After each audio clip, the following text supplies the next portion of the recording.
don't block the path of inquiry. Don't lay down rules that make it impossible for people to ask important questions. Welcome to the Thought Stretchers podcast, where we hope to stretch your thinking about important issues in education through rich inquiry. My name is Drew Perkins, and I'm your host for these conversations for complexity and nuance. Hello again, and thanks as always for tuning in. It's a pleasure to have your ears and your brains, and hopefully these conversations, as always, are helpful.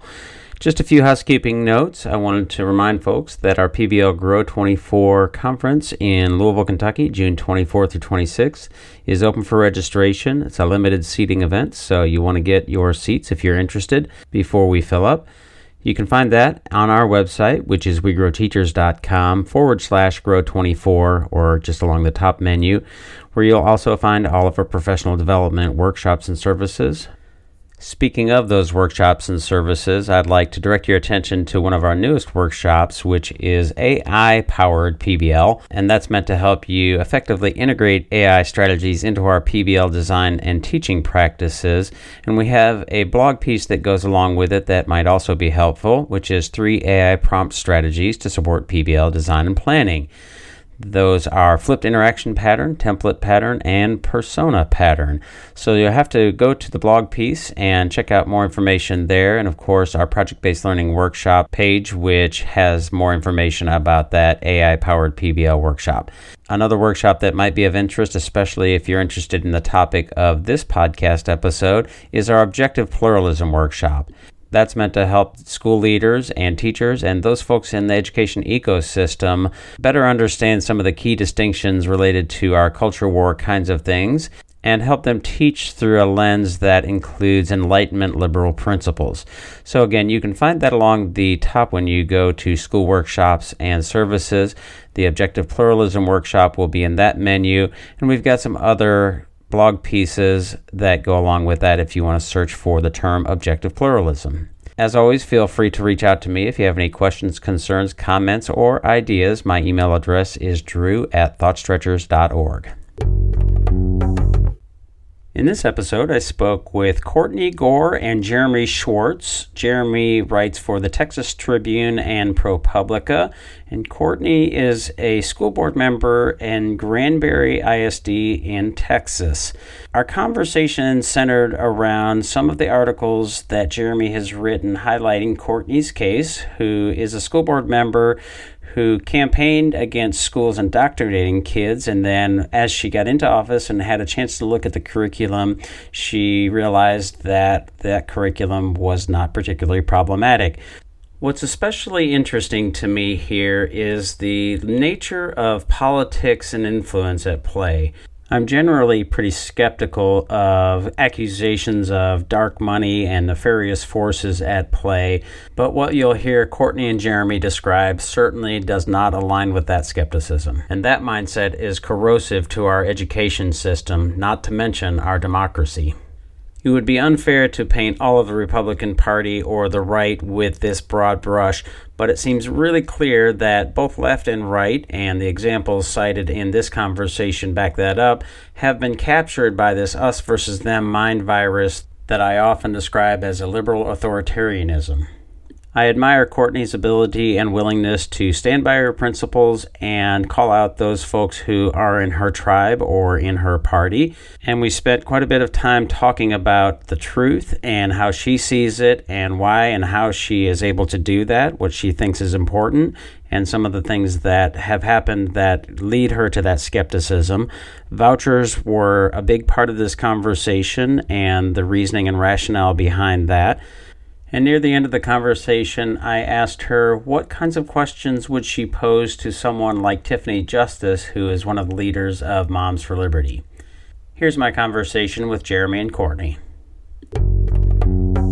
I'm here with Courtney Gore and Jeremy Schwartz, and we are going to talk about school choice and school advocacy and some of the things that are surrounding those in terms of who's making the pushes and why, and some of the accuracy of the claims and things like that. But before we get started into the meat of that conversation, I want to give them an opportunity to introduce themselves. Courtney, why don't you start and give us a little bit of background on who you are, and we'll certainly get into more details as we get going, and then we'll go to Jeremy. Yeah, absolutely. Thanks for having us on. I appreciate the opportunity to speak and be a part of your podcast. My name's Courtney Gore. I live in Granbury, Texas, and I currently serve on Granbury ISD School Board. I'm a mom of 4. All 4 kids have gone through public education, and I'm also a former educator. Okay, and what did you teach? Well, I've taught a variety of different grade levels, but my favorite was 3rd grade. Okay. So. Well, I was regaling them, both of our guests here, with the intel that I started by substitute teaching in the elementary classroom, and I like to say that I was terrified going into that 1st grade classroom, but it was rewarding enough for me to continue and then go back and get my teaching certificate. And I taught middle and high school, so certainly a different beast, but I appreciate that. So, Jeremy, how about you? Yeah, thanks for having us. My name's Jeremy Schwartz. I'm a reporter with the ProPublica Texas Tribune investigative unit here in Texas, which we've been around since 2020. Before that was an investigative reporter with the Austin American-Statesman newspaper. So I've been covering sort of power and influence in Texas, going back a couple decades now. Gotcha. Well, there certainly is no shortage of power and influence and that dynamic at play in Texas. Certainly an interesting place, having lived there and done some of that, some teaching there. The piece that caught my attention, I think, was titled, and this is from May 15th, so it's last week. Former far-right hardliner says pro-voucher billionaires are using school board races to sow distrust in public education. And I know you have some other pieces, Jeremy, and I think Courtney is at least a centerpiece in many of them. Can you kind of give us the broad strokes of what is going on here in your estimation, and then we'll get into Courtney's, her story maybe more specifically, because I think that's important as well. Yeah, and I think Courtney's story actually does do a really good job of sort of setting up what is happening in Granbury. I could sort of maybe give you a little lay of the land as far as I saw it, a little earlier on, sort of before Courtney ran. I had covered Hood County, for a couple years, and as Courtney knows, the far right politics were a pretty rough and tumble business up there, and I sort of like to say, even though Hood County's not really on, in the middle of a big city, but it's sort of on the cutting edge of conservative activism in the state, and a lot of things that we see happening across the state, sort of tend to start in Hood County. And Courtney, was an activist in that world. That's how I first met her. And I first wrote about her as she ran for school board in 2021, in the fall of 2021. And at the time, the school board race was very much centered around culture war issues and, sort of questions about library books and curriculum and CRT. And it was also a highly partisan race, in a way that school board races hadn't been in Granbury, and really in Texas. And that was another thing that I think Granbury sort of led the way on. Sort of our school board races in Texas have taken on a much more partisan tone. And so that was, and Courtney can talk about it, much more deeply than I can. But from my point of view, when Courtney got elected, she seemed as though she was sort of the face of this movement, of this parental empowerment movement, that had a lot of issues with what was being taught in the schools, and was pledging to, be really active in terms of getting that stuff out of schools.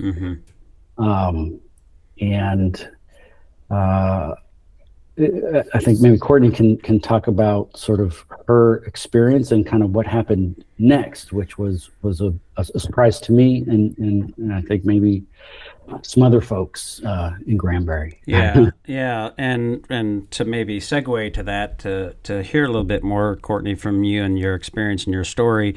So, as the title of the piece that I referenced, and there's some other ones that we may reference here, former far-right hardliner. That's a pretty strong description of somebody, right?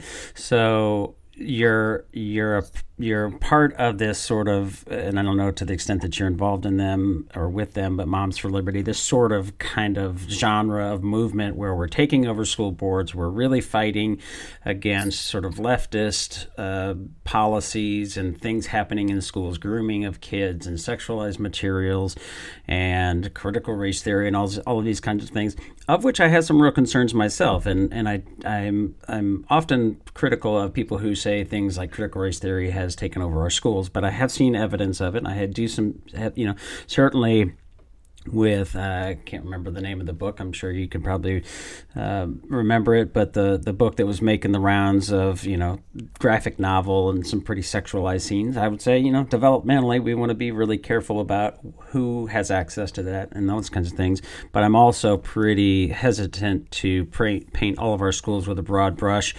Having been in Texas, and I live in Kentucky and red states where we're more likely, I would say, to see some religious kind of fundamentalist Christian indoctrination kinds of things happening that resemble, and maybe in some ways, the sort of leftist kinds of things. But I go on too much here. So Courtney, tell us, what's your elevator pitch for how you got to where you are?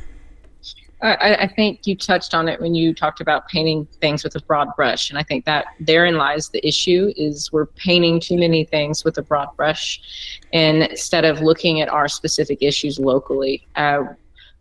No school district is going to be the same because every community is different. And when you're hearing the national headlines and the rhetoric of the CRT and the sexualization of kids, as a mom, any parent is going to have concerns hearing stuff like that's happening in my child's school, and you're going to want to find out if it's there or not. So for me, when that being part of my platform, hearing about CRT in our schools or SEL, the sexualization of our kids, well, what does that mean? What does that actually look like in our school district? So for me personally, I never went in with the mindset that I want to tear down or destroy my public school. I love my public school. My kids attend our public schools. So the intention behind why I ran was because I want to help keep our public schools great. And so if there is anything nefarious in there, I felt like I had the skills as being a former educator to be able to find it.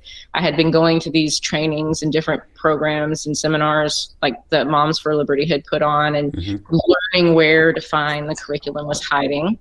And I went looking for it. That's part of what I campaigned on. I had a fiduciary duty to do what I said I was going to do and find what was supposedly hiding in the curriculum. But when I did that research, when I got my hands on all the lesson plans, it just wasn't there. It's not that it just wasn't there. There wasn't even anything close to what I was hearing about. So it was, I was disappointed in my party when I went back to the people that I was working with at the time, and to hear them say that they weren't going to correct the information or acknowledge what I had found, to me was misleading. And the group that I was part of what our principle was being truth, truthful and transparent. And if we're going to report and say that these things are hiding or possibly hiding in our school district, and then when we find out that it's not, if we're not going to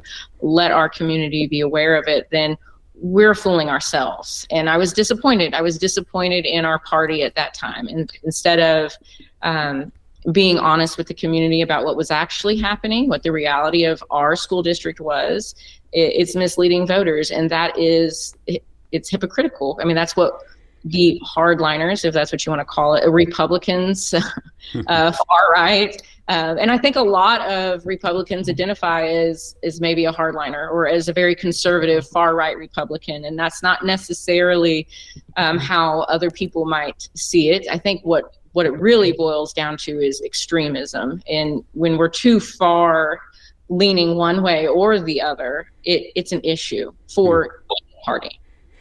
Yeah, so you were campaigning on and sort of handpicked, if I'm understanding this correctly, sort of selected to be a school board candidate and member with the intent to root out these evils, right? These things that you mentioned. SEL is one of those things, critical race theory, sexualization, grooming, all these kinds of things. And you found that wasn't what the reality is in your district in particular. Maybe in other districts, and to your point, we want to look at other districts and certainly ask those questions.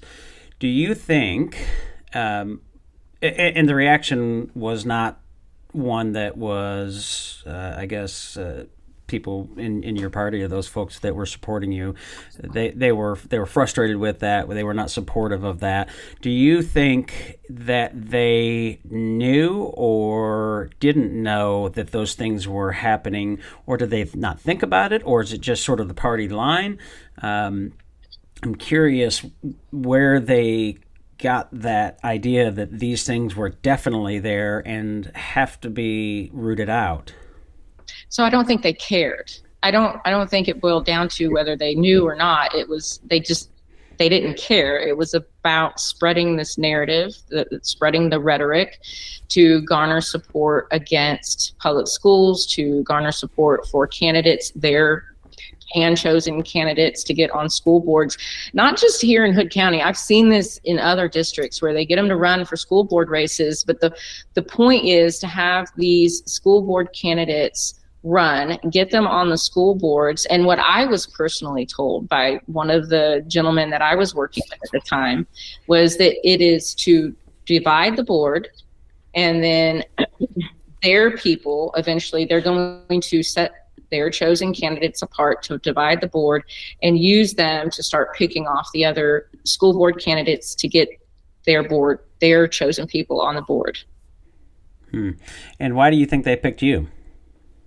Because I was working with them at the time. I was on a local podcast at the time here in Hood County called Blue Shark. And that was with Mike Lang and Nate Criswell. And they were very much behind the scenes, a part of this movement that was going on here locally, that we've seen it across the state of Texas, not just here in Hood County.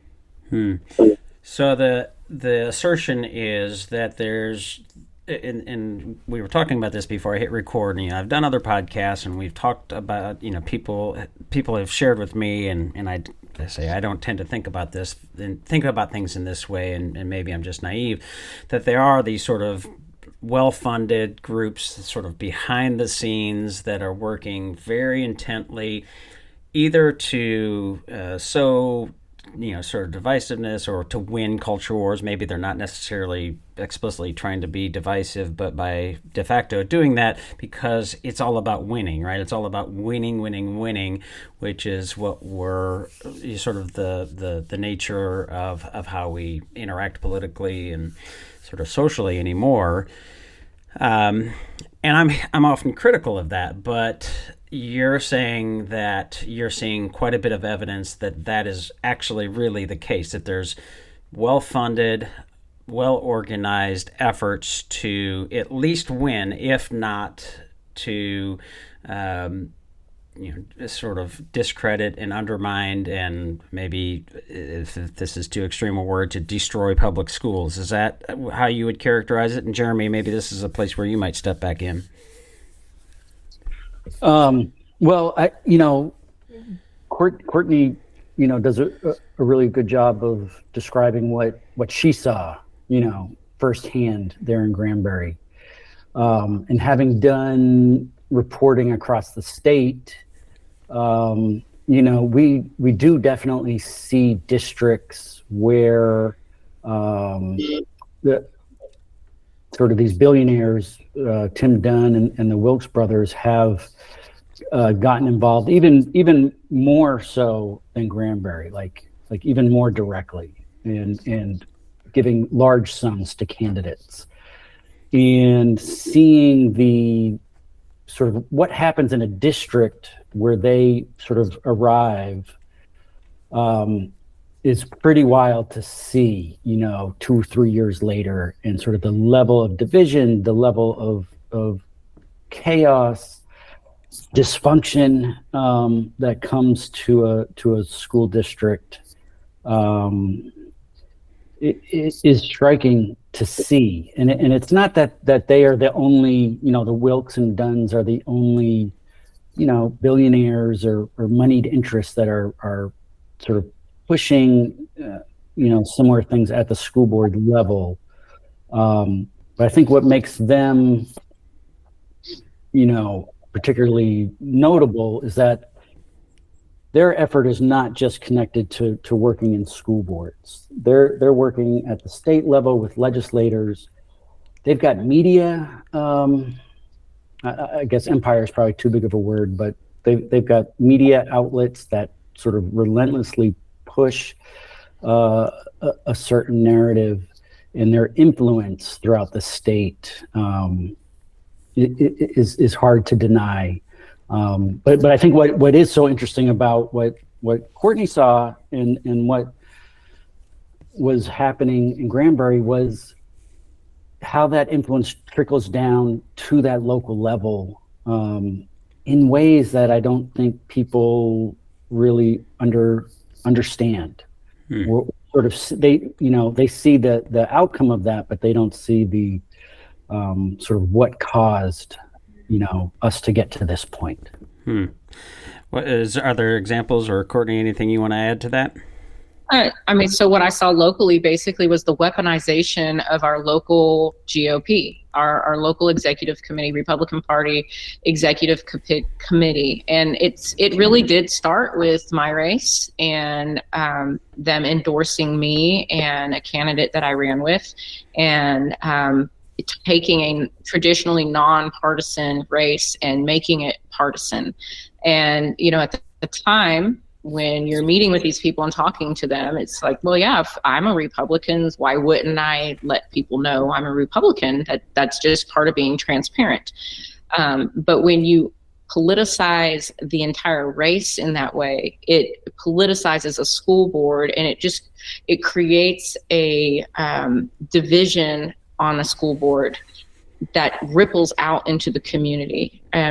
Especially in rural parts of Texas, the school district is a cornerstone of the community. It's usually the largest employer in the community. Ours is. Our school district is the largest employer in our community. And so when you've got that kind of division at the top level of leadership, it ripples out throughout the community and creates division across the town, across families and friends. And it's very effective in destroying trust against your local public schools.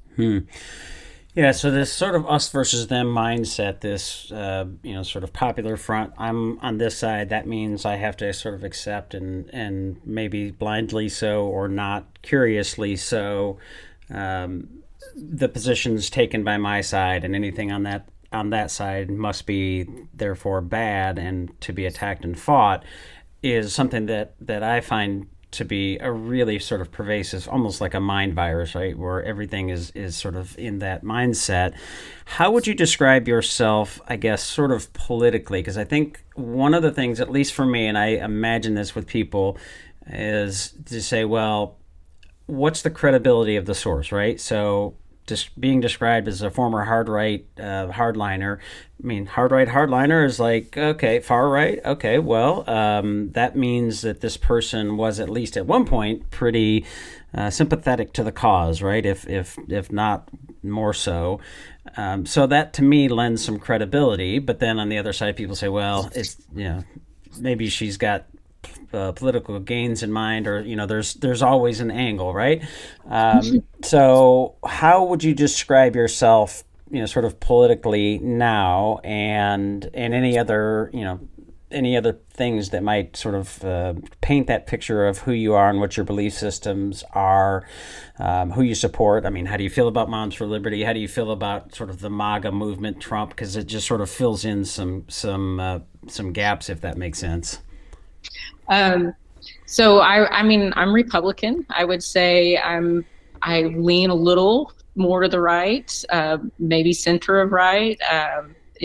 I would not consider myself a hardliner because of who is associated with that group, or who I associate with that group locally. Mm-hmm. And that is not to say that we have a very big group of our county is right around 80% Republican, and not all Republicans agree with this small but very loud group of, I guess, what people would refer to as hardliners. Mm-hmm. Although a lot of Republicans see themselves as a hardliner or very conservative.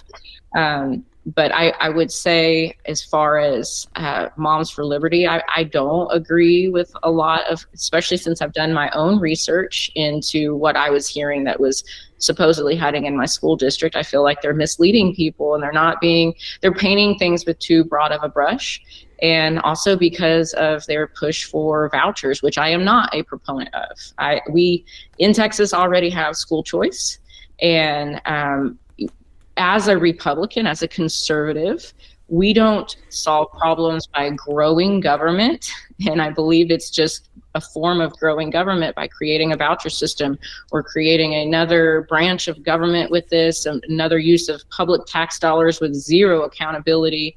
And that I have an issue with that as a conservative. If we're using public tax dollars, there's got to be some oversight and accountability there.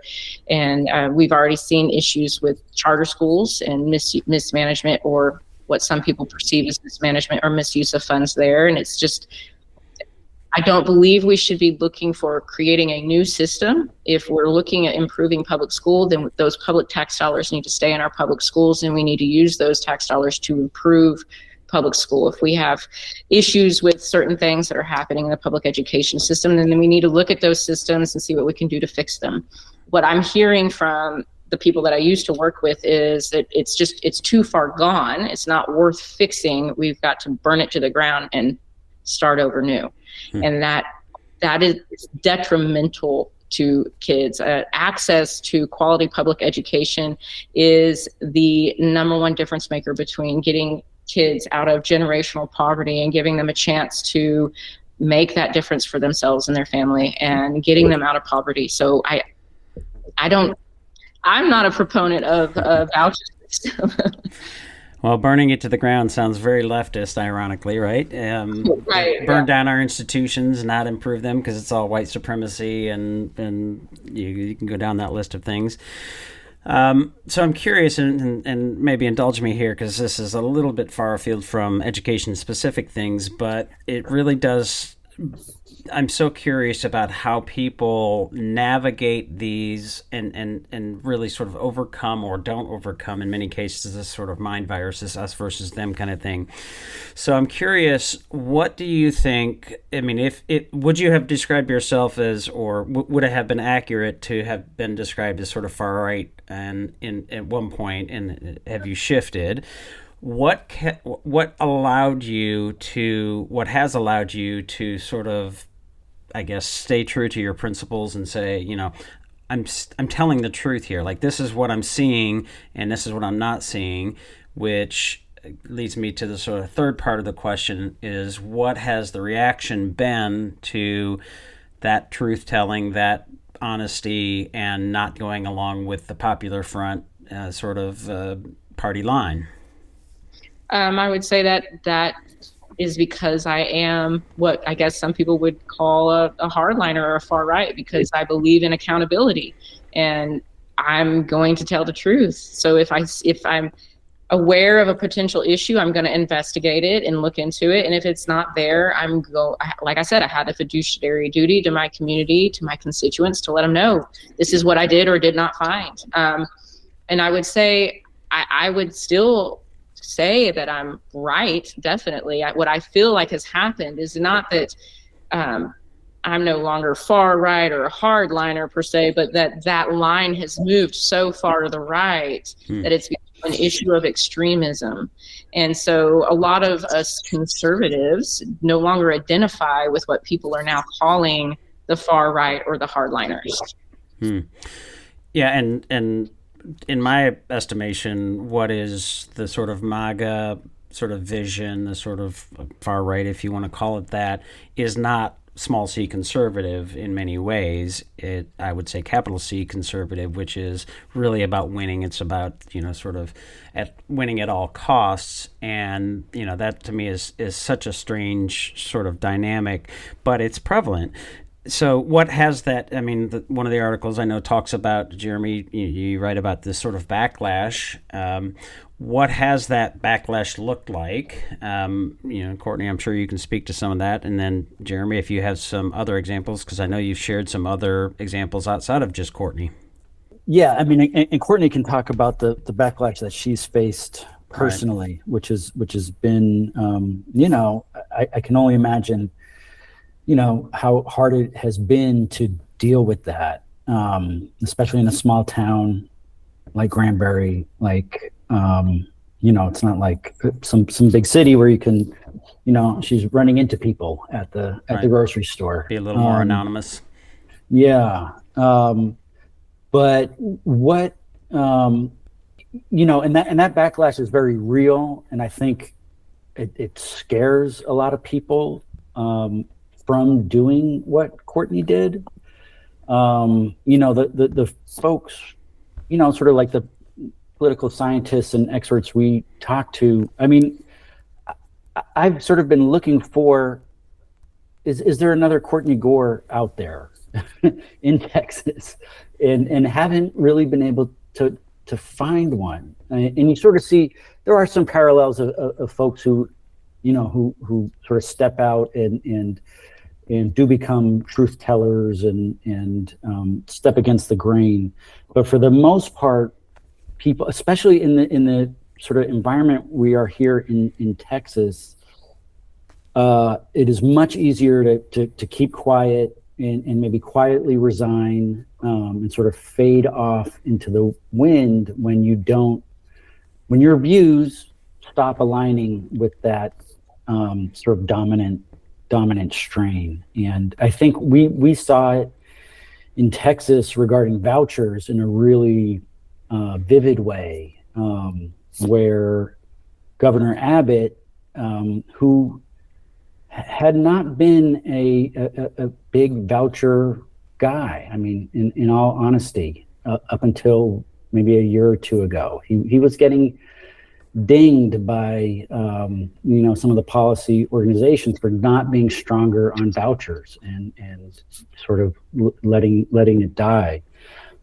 He had a sort of a whatever you would call it, a conversion, and vouchers are now the top issue for him, his top legislative issue and his top campaign issue.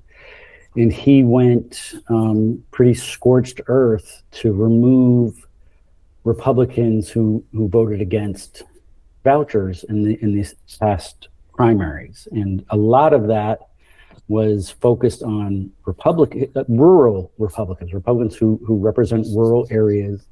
And as Courtney was talking about before, it's sort of this conundrum. These are very conservative areas, but the public school system is often beloved and supported, and employs a lot of people, and just the school pride. And so there was a very conscious effort to remove those Republicans, regardless of how conservative they were on other issues. I mean, some of the folks that got pushed out were as conservative as you get, on other stuff, on other issues. But because vouchers had become the issue, they put in millions and millions of dollars into funding their opponents. So that's sort of like the atmosphere that we're living in. Like you come out against vouchers, and you're a state lawmaker and a Republican, you're probably going to lose your job. Yeah, and I want to talk about vouchers specifically, but Courtney, I'd like for you to share some of that backlash. What does that look like and felt like, and some examples, and how much of it is sort of local, state, and maybe even out of state, that kind of thing? Well, I personally haven't faced any backlash out of state, really. Locally, it was very hard, and I knew it was going to happen when I spoke out about this, because I knew the people that I worked with at the time are very involved politically in the local clubs and the local GOP, and have a lot of political sway over those people because they have ties to all that funding that Jeremy talks about. And so my whole thing is my principles took priority over anyone liking me. So it made no sense for me to perpetuate a lie because I had no political aspirations. I'm interested in helping keep our public schools great. And so I had to tell the truth. As far as the backlash I faced, I lost a lot of people that I thought were friends, and that they don't talk to me. I don't talk to them anymore. It's one thing, getting bashed on social media. I think that it's part of life. People are going to say what they want to say behind a keyboard. It's a lot different when it's face to face. So facing that backlash face to face personally on a one-on-one level with people that I thought were my friends was very, very hard. And unfortunate, and all I can hope and pray for is that one day they see that I was telling the truth. And I don't know, maybe there's reconciliation there in the future, but that time will tell. And I have to believe that in the end of the day, I'm doing what's right, and that's what matters. So it also serves as kind of a form of oppression against other people speaking out like I have, because they saw the backlash that I faced locally. And so it serves to oppress the voices of other people who might know that I'm telling the truth and might want to say something to back me up, but they don't want to expose being attacked the way that I was. Yeah, the chilling effect of I'm a big advocate for free speech, and that chilling effect that people don't always think about is certainly present, and it happens on both left and right. And these are some of the things that we do in our work on what we call objective pluralism, and trying to sort of help teachers, help people in the education sort of ecosystem understand the liberal authoritarianism happening on left and right. And we can talk about, I know extremism is a thing you've mentioned, and something that you're really identifying as a problem here. So you mentioned there, will they at some point see the truth or acknowledge the truth? You, I think, said see the truth, or that's I'm wondering, is acknowledge a better term? Because one of the questions that I have is how many people, number one, are aware of what's really happening in our schools, and how much that is true and not true, or they're just sort of, this is what the party tells me, this is what the leadership tells me, this is what the marketing tells me, so on and so forth. It's my side, so it makes sense, right? We see libs of TikTok, we see all these examples, these things, which are certainly concerning. So one, how many are actually aware or unaware, just sort of going along with the party line? But then how many are probably would acknowledge in behind closed doors, she's probably right, but I'm not willing to sort of acknowledge that publicly for perhaps that chilling effect. It reminds me of, we're seeing now some evidence come out from I think the Cass report about transitioning kids and that kind of thing. Those issues that we've seen taking place on the left and saying that it's not recommended and all these things. And now, are people going to acknowledge their positions in the past? Will they acknowledge the truth now? Will they do that in this? This is on the right side, on the right. And so, how many do you think are aware at this point of what actually is happening, or even willing to look into it enough to figure it out like you did? And how many, I just wonder, will actually do know the truth and they're just scared to talk about it? Or maybe not scared, maybe just, this is what my party says. So there is a lot of that. There is a lot of it. It's almost like the party has become the new religion for them. Mm-hmm. And it is, and we would hear that from our local county chair. If you do not agree with every single plank of the Republican Party, then you're not a Republican, mm-hmm. which is asinine. Right.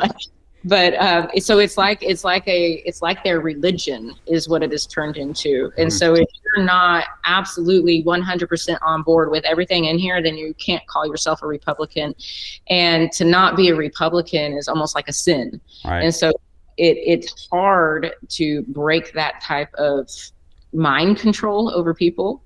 I think when I've personally had one-on-one conversations with people, other people that I know that have had one-on-one conversations with people that are Republican or far right or whatever you want to call them, that they acknowledge that, yeah, you're right, that some of this stuff isn't in here, but we have to further the cause. Right. So even though that they may be aware of it's not as bad or it's not really happening here, we have to further the cause because it's happening other places.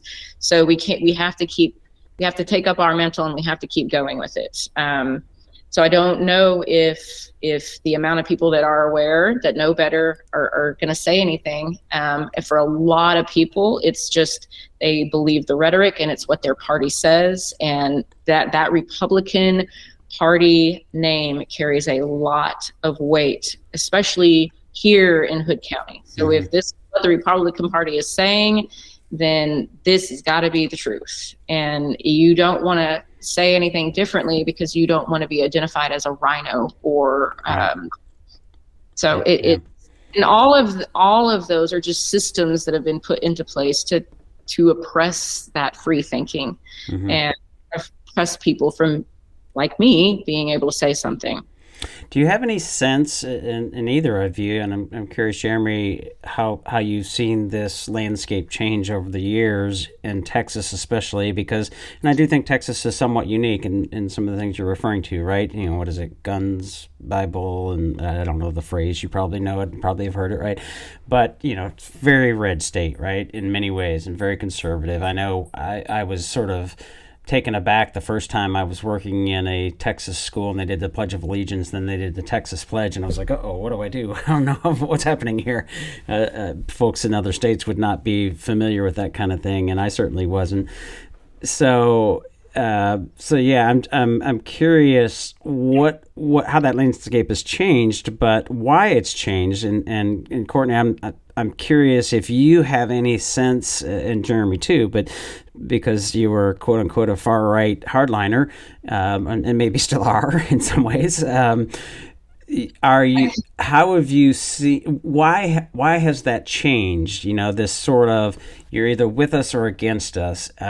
Trump is very much like that in my estimation. It's like you are either all in on my whatever I say today is the agenda, or you're a rhino. And I hear from people that legislators and political leaders privately say, terrible things about Trump, but publicly they are, of course the election was stolen because they're afraid of him sending the flying monkeys. So I'm curious if you have any idea or why that's changed on the right.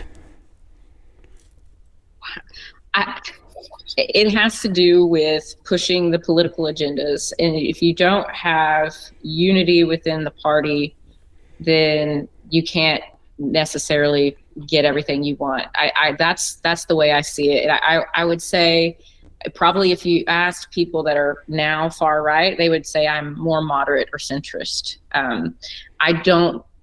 You cannot govern without some sort of compromise. To think that we can govern a country or even a school district or a county without some sort of compromise, it doesn't work. You can't govern that way, and it makes for a very dysfunctional government, which is what we're currently seeing. Sure. And you take it down, you create all the chaos, you create the division, and then out of that they can push their narrative, they can push their agenda, create order out of chaos, so to speak, with whatever this. For me, the way I see it, and it's because I'm in the education, I see it as this great push, not just in Texas, but nationwide, for a voucher system. And we see that with Trump and everyone he's associated with in Texas here with wanting to create a voucher system. And maybe there's more to it than that. That's the lens I'm looking at it through, being on school board and in education. Sure. And so about vouchers, and Jeremy, I'd like to hear, that question of like how you've seen the landscape change over the years in Texas. But, part of that is the vouchers, right? You're talking about how that's become such a legislative priority for Abbott and the party there. Why, number one, how has that landscape changed over the years in your estimation? But then why is vouchers, why is that such a big issue? Yeah, I mean, I think that's a great question, and a harder to answer. Yeah, I mean, just in terms of a little bit of context, pre-COVID, vouchers had sort of disappeared from the scene. I'm not even sure they got a vote on the floor in 2017 and 2019. We meet every 2 years on the odd years. They had come up in the teens as a fairly big issue, but had all but died out at that point. And COVID obviously was a game changer.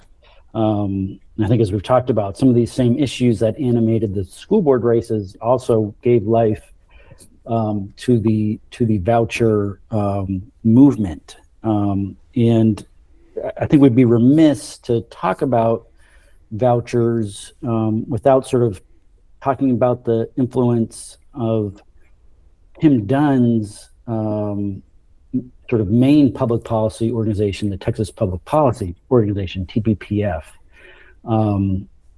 which he has been the vice chair for a couple of decades, and extremely influential at the Capitol. And basically, over the last 2 years, has become a partner with Greg Abbott in terms of pushing vouchers and going on tours throughout the state in rural areas, a lot targeting rural areas. And there really is no distance between sort of TPPF and that sort of outlook and the governor's views on vouchers. Even sort of the basis of the idea of these education savings accounts is something that TPPF came up with. So, and it's interesting the polling on this is tricky, right? Because polls get used for, pro voucher folks will, commission polls that have high numbers and opposite on the other side. Sure. But UT, which I think has a pretty good reputation in terms of polling, their polls are cited even by TPPF,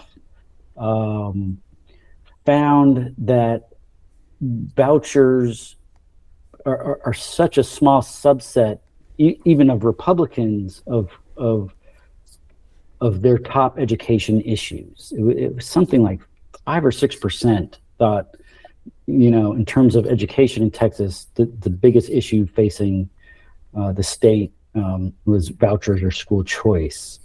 And the way that these pollsters from UT described it was, vouchers are sort of a boutique niche issue that, for a lot of Texans is not top of mind.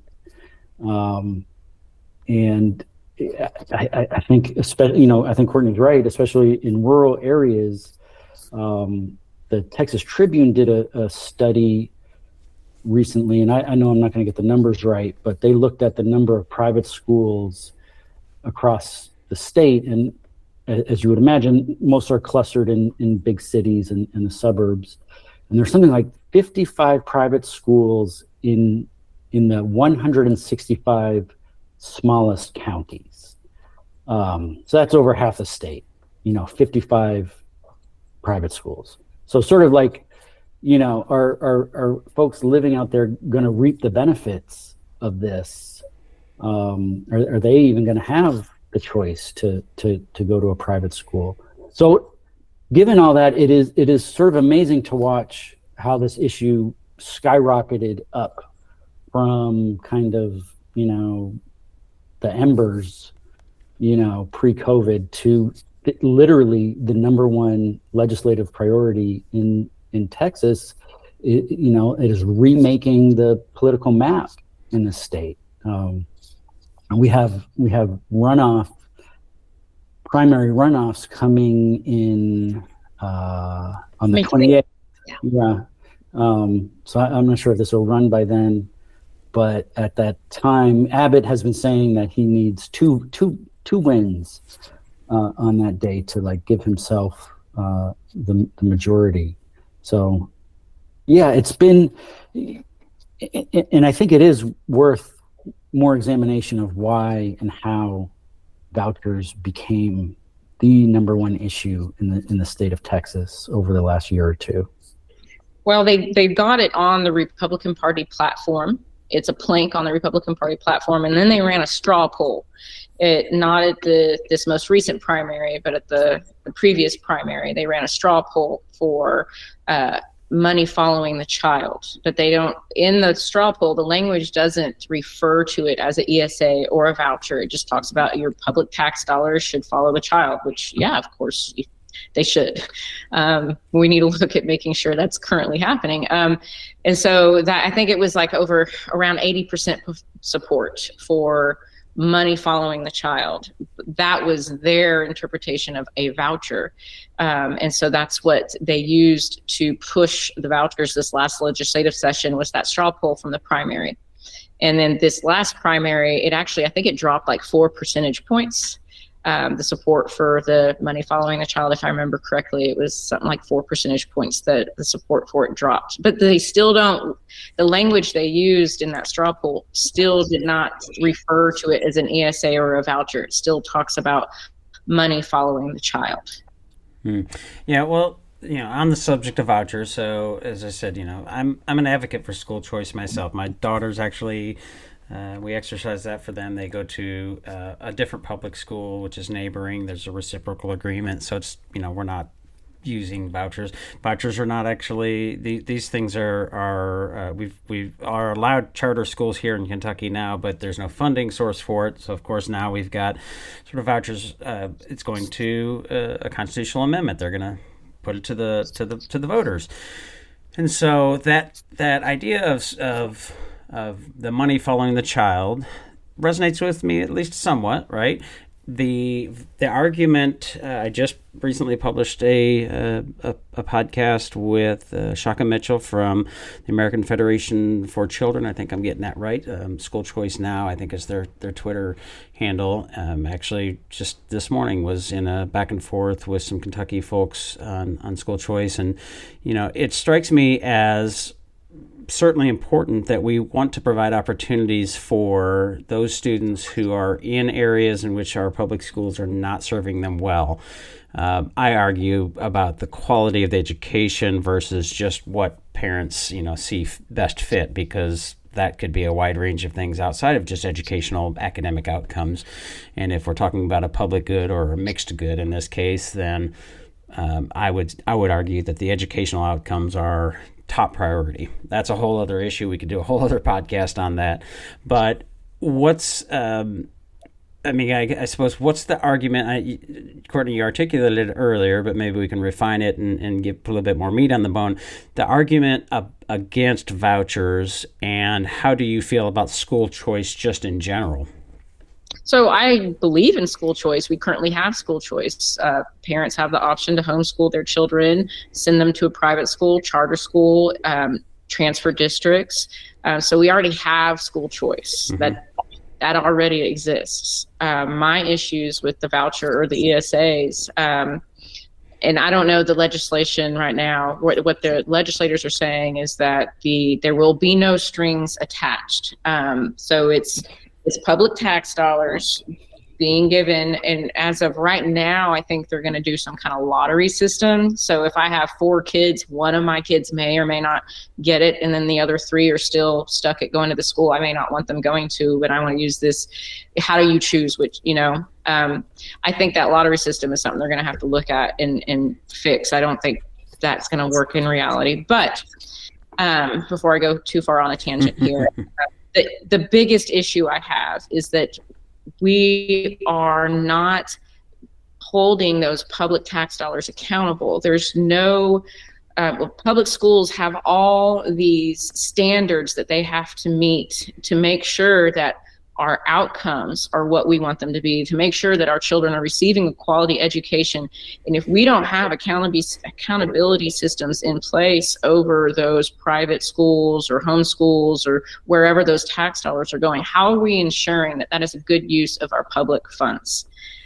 You spoke to it yourself, the student outcomes is very, very important. But if we aren't holding those institutions accountable on those student outcomes, using public tax dollars, how are we ensuring that that's a good use of our tax money?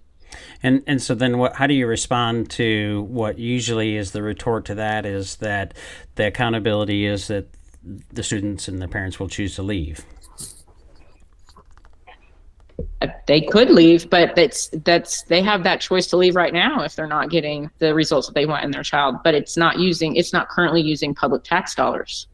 When you add in public tax dollars with zero accountability over those public tax dollars, that's where I have an issue with the ESA voucher program. Mm-hmm. Okay. Jeremy, anything you want to add to that? No, it was very interesting hearing you guys talk about that. Eye-opening. Yeah, thanks. Yeah, I mean, I mentioned the other day in the podcast, and I excerpted it put it on social media. One of the bigger questions that I have around school choice is the quality of the education, and should we have a sort of common denominator for what we expect of all of them? And I used reading instruction. I used a couple of other examples. Reading instruction, if you're familiar in elementary, my guess is you probably are, with Emily Hanford's work and science of reading and that kind of thing. And are we okay with providing public funding to a school, let's say private or public for that matter, that is engaging in reading instruction or other things that are not based in evidence or science? The other examples I used were, for example, here in Kentucky, we have the Ark Encounter and a group of folks who would, advocate for, say, things like the Earth is 6,000 years old and, dinosaurs weren't real and things like that. Or to take it to the other side is that, there is no difference between biological males and females. So are we okay with schools teaching things that either are not founded in evidence and science as instructional pedagogy approach, or teaching things that are not factually true?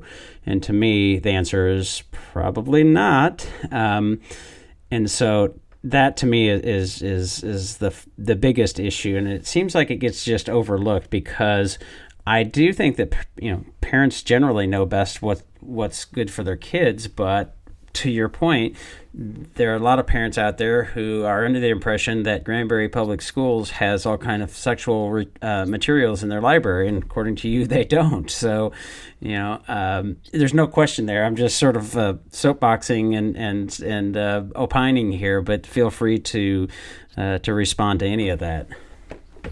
Yeah. So, I mean, right now, parents have the choice if they want to send their kid to a school in homeschool curriculum. Texas is one of the least regulated states when it comes to homeschool, which in Texas, homeschools are considered their own private school. And Texas has historically been a proponent of not regulating those schools. So there is actually a split in the conservative base here in Texas, because though there are conservatives who choose homeschool and private school for their children that do not want public tax dollars, because where public tax dollars go, eventually the strings will be attached. And so whether our governor chooses to acknowledge it or not, there is a big divide in the Republican base on vouchers or ESA systems that conservatives don't all want that, because they like their homeschool freedom. They like the freedom from government regulations that their private schools aren't under. They don't want to have to be subject to the STAR test or other regulations set forth by the states to be able to choose their own curriculum. Mm-hmm. So that's one side of the argument that a lot of people aren't acknowledging in this debate about vouchers and ESAs. As far as the sexual materials in our library, we are now under the Reader Act in Texas. So the guidelines for what we can and cannot have in our school libraries is very, very clear and concise. We've done a lot of our own policy as well to make sure that it aligns with that. And that I know is currently going through the Supreme Court, I believe, the Texas Supreme Court. So we'll see what comes out of that. I know locally we're having trouble getting elementary school books, because one of the standards is that they have to have 2 professional reviews. And a lot of the newer books, like elementary level books, they don't get professional reviews. Mm-hmm. So unless they're a lot older, that have been around for a long time, that you can find a professional review on, we're having issues finding newer books like that. There's going to be some changes, I'm sure, that come out of this, because it's made it very hard and difficult on school districts because of these restrictions, to get any kind of book. And as far as the sexualization goes, shortly after I got on the school board, the whole library book was kind of building, and that issue was building in the background. And then so shortly after I was elected, we started a book review committee, and we took Governor Abbott's guidelines that he gave the school districts, or he gave TEA to give us, and they used those guidelines to go through that list it was from Matt Krause, I believe. And that was the only list we had to go by. So that's what we used to look at these books. And out of those, it was a total of 8 books that we got rid of. Mm-hmm. And so if it was extremely pervasively vulgar, like if it crossed that line, then that book was removed. But there's a lot of books probably today that some parents don't think that their kids should read. There's no way you're possibly going to make 100% of the people happy. So I'm sure there's parents that think we remove too many books. But bottom line is the rhetoric that was spread out there about how bad our books are just is simply not true. We've even let a couple citizens come into our library. They wanted to look at the books at our pre-K campus, and they wanted us to remove books about mermaids that had mermaids in it, because books with mermaids were teaching children about transgenderism. Mm-hmm. Yeah. So that is when you understand what some of these people are trying to say, and you look, okay, really, they're talking about a book about a mermaid. That isn't sexualizing a kid. But right. Most of us agree that is not sexualizing a kid, but that's what some people are saying, and that's what some people believe. So getting that context puts it in a completely different light. Mm. So maybe this is a good time to provide you an avenue to provide some bona fides or bona fides, or however you say that, because we've been very critical of the sort of efforts and sort of campaign from the right, to the extent that and if you've paid attention to Moms for Liberty, I'm guessing you have at least some ideas of what goes on sort of nationally, right? What are your concerns in terms of, I guess, nationally, or I certainly have some criticism and concerns of things going on coming into education, K-12 education, public school or beyond, from the left, to the extent that you want to sort of share any of those things that are concerns still at this point. Maybe this lends some credibility to those folks who think, well, she's just a leftist. Look at her. She's a crazy anarchist, Antifa, that kind of thing. Well, you're going to have to be more specific what you mean, what things from the left are coming in. Well, I mean, the things that Moms for Liberty talks about, libs of TikTok, the issues of, trans stuff and grooming and, the oppressor oppressed, the sort of critical race theory, those kinds of things. Are those issues still of concern for you? Because it sounds like they were at least at one point. I had concerns what I was hearing in one of the seminars I went to. It was actually a documentary. It was before it was released. It was called The Mind Polluters, and it was put on by Moms for Liberty. It was either late December, early January, shortly after I got elected, that I went to it. And when you watch this documentary and you think that that's what's happening in your school, it's extremely disturbing to think that that's what's going on. Mm-hmm. And that is actually where I got the definitive of where this stuff was hiding, was in the SEL curriculum. So that's when immediately after that, I got all the SEL lesson plans for the previous year and started going through them page by page. And it wasn't even close. What I found in there it didn't even come close to what they were talking about. So, to say that the rhetoric that they're spreading about some of this stuff coming in, how true it is, I can't say for other school districts. I'm not there. I haven't gone through their curriculum. All I can speak of is about for Granbury ISD, and it just simply wasn't the case. Yeah. What I will say though is, as an elected official for a school district, we are in charge of educating all kids, all of them, every single child that walks through our door. And that is our job, is to make sure that they get a quality education. And it boils down to partnering with parents. So we partner with parents to provide the best education possible for every kid. I don't believe in discriminating against any child because, and I think maybe I'm going to touch on a bigger issue here. I think that, voucher systems, it's a segregation tool. And I really truly believe that that's behind that whole movement.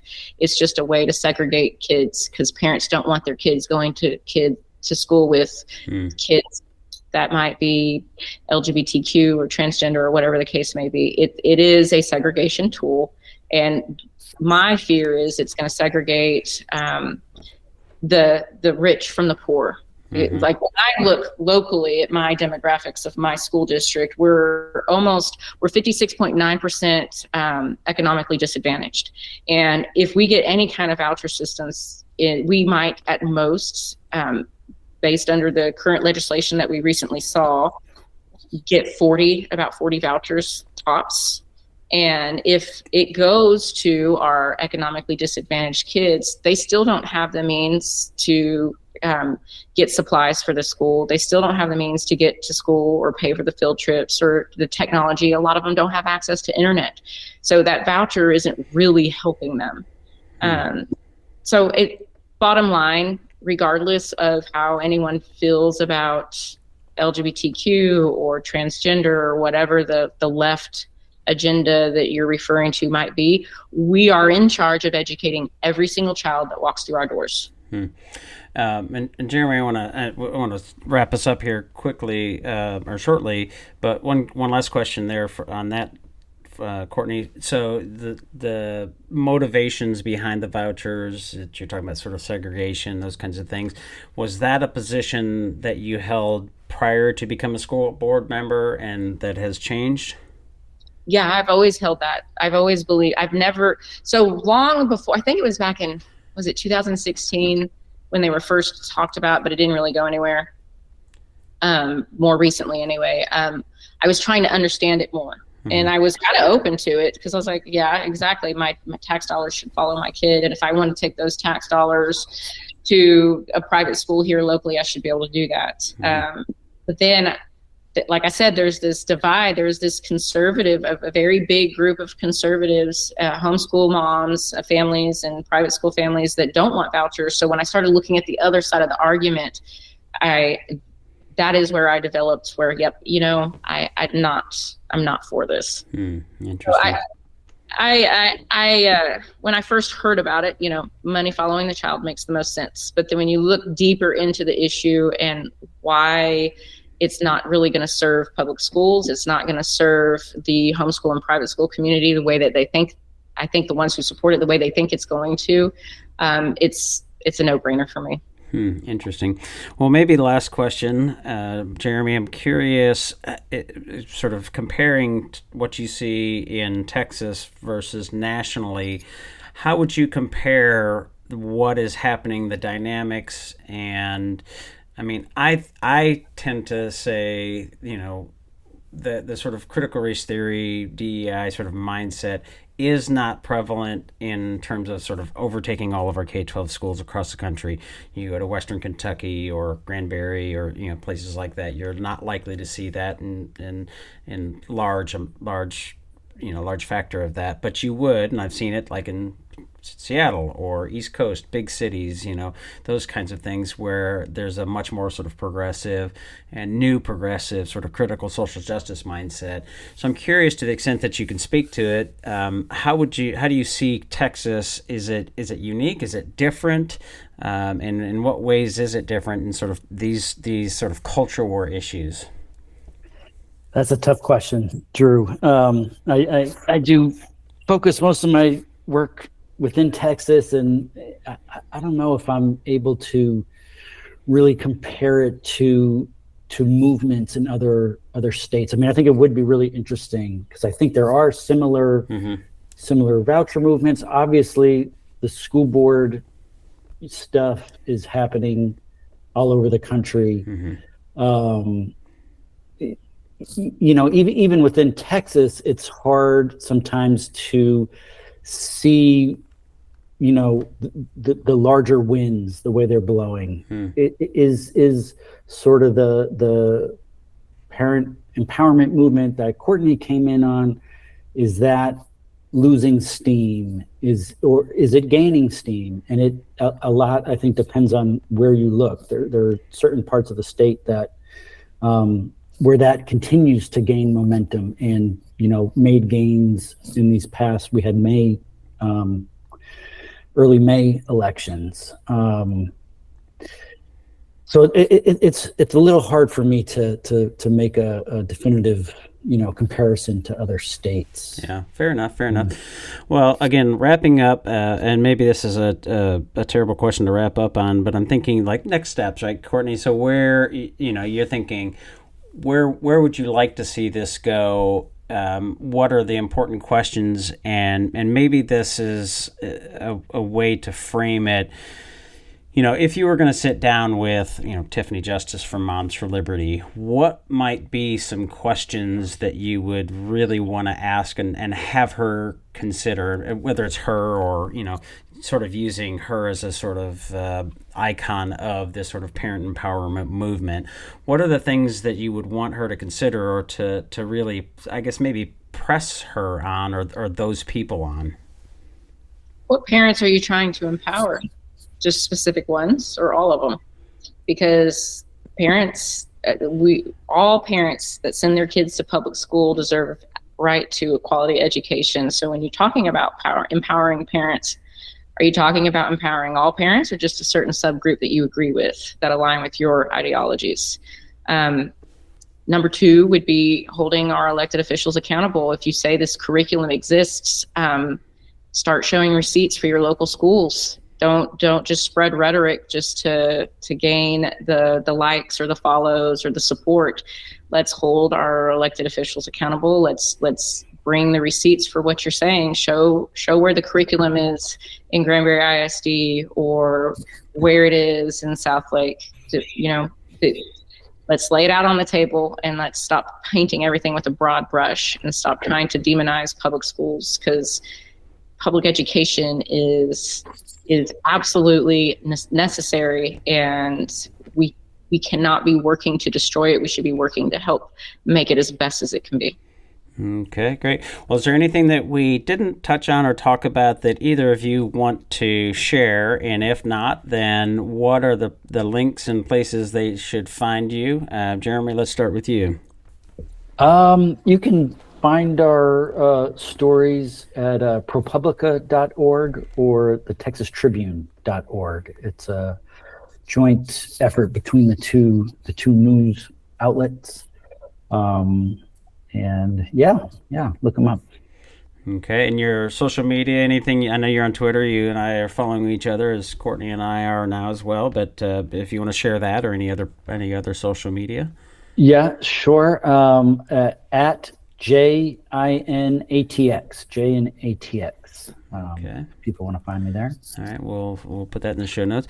Courtney, what about you? Anything that we didn't touch on? Anything you wanted to say that we haven't had an opportunity to get out? And if not, then where should they find you and those kinds of things? One thing I want to say locally that I'm seeing with the DEI, with respects to that, what I'm seeing a lot of people say or try to suggest that DEI is happening in our schools because certain vendors have a DEI statement for their hiring practices on their national website. And so they're trying to say because that vendor has a DEI statement regarding their hiring practices, that means we have DEI in our schools. So be careful and be mindful of people taking a snippet of fact out of context and trying to apply it in an area that it just doesn't fit. That's what I see a lot of things happening. They'll take certain things, those buzzwords, pull it out of context and apply it in ways that it was never meant to be used, or it just doesn't exist. So that's a tactic that I've seen a lot locally. As far as social media goes, I've got a couple different platforms, but my Twitter is at JSNCRT_Gore. Okay. Follow me there. All right. Any other links or organization, website links or anything you want to share? No. I mean, I'm on the school board, Granbury ISD school board. You could always email me there if you need to. Gotcha. Well, I appreciate both of you for your work and for joining me. It's so important, I think, for us to really try to be critical of these things, whether they're coming from left or right. And it's rare to find examples like this, as I'm sure you're well aware, which is probably, Jeremy, why you wrote about it. But it certainly caught my attention, and I appreciate the conversation. Thanks so much for having us. Yes, thanks for having us on. What we need to do is spend enough time together that we can start to translate our ideas into each other's language and include one another in this community of inquiry. And that is the work of love.